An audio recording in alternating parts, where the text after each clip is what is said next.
ఎట్లున్నాయి రేవంత్ రెడ్డి పరిపాలన ఎట్లున్నాయి? ఏమో ఊర్లో ఏమో తెలియదు కానీ మా సిటీలో మాత్రం ఏం బాగాలేవు, ఏం బాగాలేవు.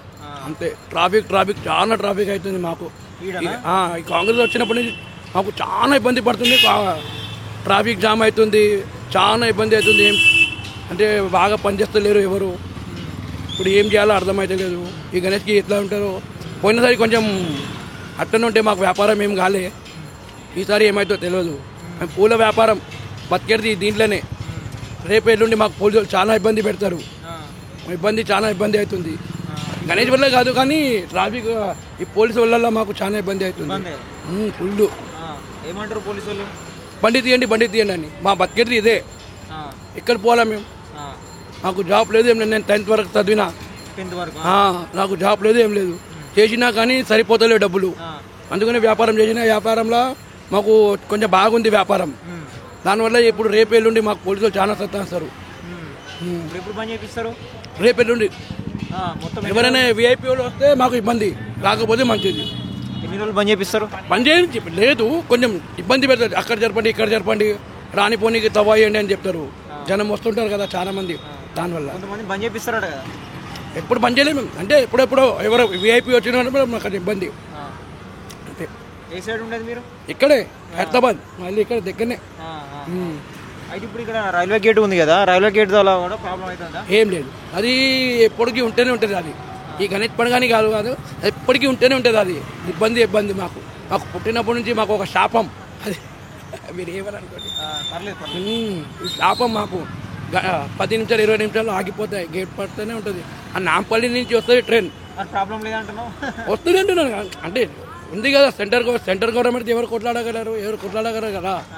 సెంటర్ గవర్నమెంట్ ఉంది. అది మనకు ఇబ్బంది పడుతుంది, అంతే తట్టుకోవాలి అంతే. మరి ఇప్పుడు బ్రిడ్జి కావాలని కానీ అండర్ బ్రిడ్జి కావాలని కానీ ఏమని అడగలేదా? ఎవరు చెప్తారు? అది పెట్టేశారు కదా ఇప్పుడు మెట్రో, కట్టలేరు ఇప్పుడు. ఛాన్స్ ఉంది కానీ అక్కడ సైడ్ ఉంది, ఇంకొక తవా దగ్గర ఉంది, అక్కడ ఉంది. కానీ ఫుడ్ బ్రిడ్జ్ అయితే మంచిది, బైక్ పోగలరు అక్కడ అంతే. అయితే ఇప్పుడు ఇక్కడ పెద్ద వినాయకుని పెడతారు కదా, ఇప్పుడు మీరు ఎప్పటి నుంచి చూస్తారు ఈ వినాయకుని? చిన్నప్పటి నుంచి. నేను 83లో పుట్టినప్పటి నుంచే చూస్తున్నాను నేను. వినాయకుని నుంచేనా? మా ఫస్ట్ 93లో పెట్టారు కదా. అయితే 53లో పెట్టారు గణేష్. మా నాయన అప్పుడు పుట్టినాడు ఆ రోజే, ఆ సంవత్సరమే. దాని తర్వాత 83లో పుట్టిన. ఇంత ఫేమస్ కావడానికి ప్రత్యేకమైన ఆకర్షణ ఏంటిది? జనం ఒకరికి ఒకడు కలుసుకుంటా జనం వస్తున్నారు. గణేష్ కొంచెం బాగుంది, సౌలత్ బాగుంటుంది. ఇక్కడ తినేది తాగేది అన్నీ బాగుంటుంది. ఇక్కడ సౌలత్ చాలా బాగుంది అంతే. ఇక్కడ మొత్తం తెలంగాణ రాష్ట్రంలో ఇంత పెద్దగా సెలబ్రేట్ చేస్తున్నారంటే ఇక్కడ ఒక ప్రత్యేకంగా చేస్తున్నారు కాబట్టి. అంటే అప్పుడు ఎట్లా చేసేది ప్రత్యేకంగా అప్పుడు మీరు 80sలో? ఓ సూపర్, మాకు ఇంత ఇబ్బంది లేకుంటుండే. చిన్నప్పుడు అంటే మాకు ఈ పండుగ కాదు, మా సెలబ్రేషన్ అన్ని డేస్ మాకు సెలబ్రేషన్. స్కూల్ పోకుంటే మేము స్కూల్ పోకుంటే హాఫ్ డేనే 11 దినాలు ఈ వినాయకుని కోసం. ఈ వినాయకుని గణేష్ పండుగ అంటే మాకు ఇప్పుడు నాకు ప్రైవేట్ గణేష్ పండుగ, సంక్రాంతి పండుగ అంతే. ఇక్కడ మేము పుట్టినాని చాలా గర్వపడతా భయ్యా. మీరు ఏమనుకో 11 దినాలు నేను చాలా గర్వపడతా ఇక్కడ పుట్టినాని ఈ గణేష్ వల్ల. నేను ఈ సిటీ కాదు, ఏ సిటీ అయినా వెళ్తే కొంచెం గర్వంగా చెప్తాను. నేను ఖైరతాబాద్ గణేష్ దగ్గర ఉంటాను. ఇంకా మా దోస్తులు వస్తారు ఎక్కడెక్కడ నుంచి, మా కులం వాళ్ళు వస్తారు. వాళ్ళు అడుగుతారు మాకు దర్శనం చేపిస్తాను చెప్తా. మాకు పాస్ ఇస్తారు, ఇంటికి వచ్చి ఇస్తారు పాసు, లడ్డు ఇస్తారు.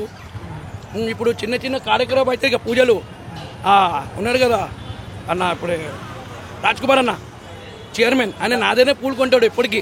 అలా ఇంట్లో నేనే ఇస్తా పూలు. మీకు ఏదైతే పాస్ ఇచ్చారో ఎప్పుడు పడితే అప్పుడు పోవచ్చు బయటికి?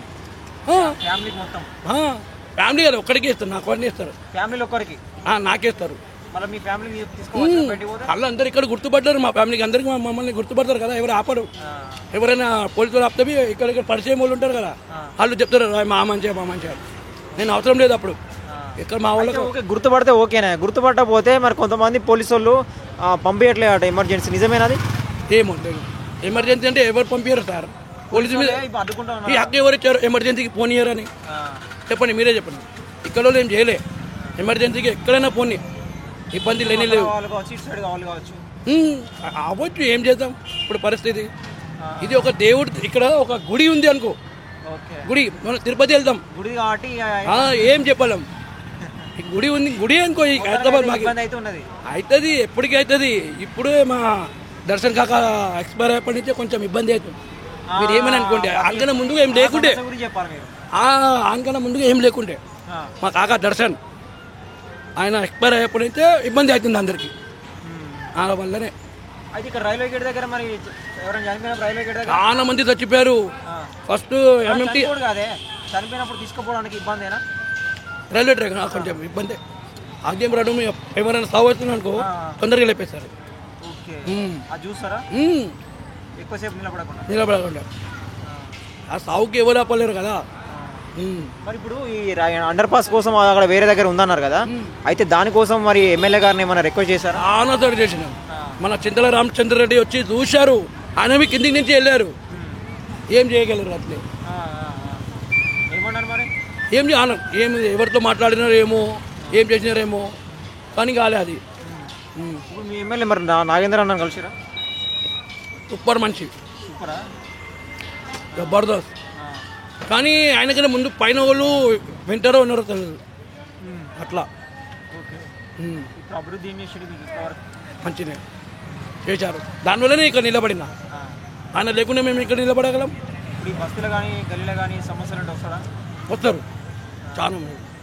ఆయన రాకపో వల్ల రాలే అనుకో, వాళ్ళు ఉంటారు కదా వాళ్ళ చేతిలో కింద పనిచేయటోళ్ళు వాళ్ళు వస్తారు. ఆయన ఒక లీడర్, చిన్న చిన్న లీడర్ ఉంటారు కదా, కార్యకర్తలు ఉన్నారు, వాళ్ళు వస్తారు. అయితే ఇప్పుడు మన నెక్స్ట్ టైం ఇప్పుడు ఏదైతే బీఆర్ఎస్లో గెలిచి కాంగ్రెస్లో వేయండి, మరి బీఆర్ఎస్ వాళ్ళు వ్యతిరేకిస్తూ ఉన్నారు, పోయి కోర్టు దాకా వేయరు, రాజీనామా చేపిద్దామని. ఇప్పుడు మళ్ళీ ఇక్కడ ఇలా ఎలక్షన్ వస్తే ఓటేస్తారు నాగేంద్ర? పక్కా ఆయనే గెలుస్తాడు. ఆయన ఎదురుగా ఎవరు లేరు, పనిచేయడం ఎవరు లేరు, లేనే లేరు. అంతే, పక్కా గెలుస్తాడు. పక్కా మేము గెలిపిస్తాం. మరి కాంగ్రెస్లో మరి ఇద్దరు ముగ్గురు ఆశిస్తూ ఉన్నారు కదా టికెట్లు. ఏమో అంటే వాళ్ళ చేతి మీద ఉంది ఎవరికి ఇస్తారేమో అని. ఎవరు మంచి పని చేయటోళ్ళు ఉన్నారు వాళ్ళకి ఇస్తారు. ఇప్పుడు నాగేంద్ర సాబ్ ఉన్నారు కదా, 10 సంవత్సరం నుంచి గెలిచినాడు. ఆయనకి ఎవరు ఎదురుగా ఉన్నారు? ఎవరు లేరు కదా. అంతే, ఆయననే. అంతే. ఇంకేమున్నాయి మరి మీ గల్లీలో ప్రాబ్లమ్స్ మీకు మీ ఏరియా? ఏం లేదు, ఈసారి కొంచెం వాటర్ అది లేదు, వర్షం వచ్చింది, వాటర్ ఎక్కడ ఆగలే. అంతే. మరి విజయారెడ్డి ఆయనవి ఉన్నది, బాగానే ఉంది. విజయారెడ్డి ఉంది, ఆమె ఉంది. ఆమె వల్లనే, కార్పొరేటర్ వల్లనే అయింది కదా ఈ డెనిస్ల పని, అది అన్ని పనులు కొంచెం బాగుంది ఈసారి.